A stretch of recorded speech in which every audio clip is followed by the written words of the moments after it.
Why celebrating Caitlin Clark exposes a bigger challenge in women's sports. The WNBA continues to grow, but progress hasn't followed a linear path.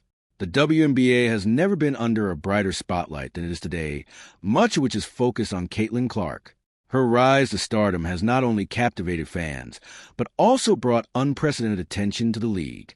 Yet with this newfound visibility comes a subtle but persistent challenge: how success in women's sports is recognized and discussed.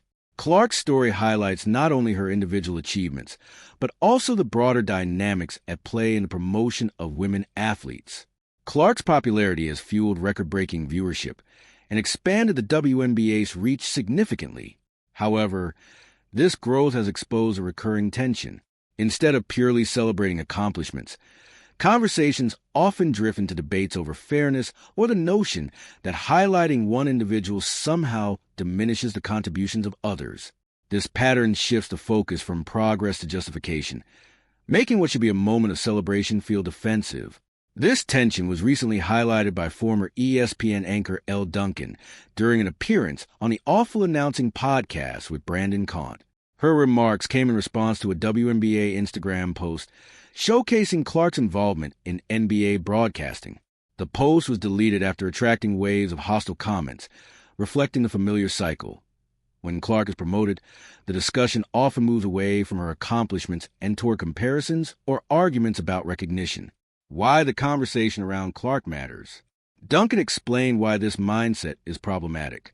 "You should celebrate Caitlin," she said. "With women, there's this idea that if you exceptionalize one woman, you have to acknowledge every other woman that came before her. We don't have to break off the crown and give every single little person a piece." Her point emphasizes that acknowledging history should not come at the expense of recognizing exceptional achievement. The moment Clark succeeds, it shouldn't be overshadowed by conditions or caveats. The implications go beyond Clark herself. They touch on the growth of the league and how stakeholders, including media, broadcasters, and fans, frame success. When promoting players attracts more criticism than praise, it causes a problem. It not only limits the individual's recognition, but also caps the league's potential for broader engagement. Clark's situation illustrates a recurring discomfort with singular stardom in women's sports. Attempts to elevate players often meet with debate instead of engagement, creating defensive discourse rather than excitement. In order for the WNBA to fully capitalize on Clark's popularity, it needs to encourage genuine celebration without the need for constant caveats or comparisons.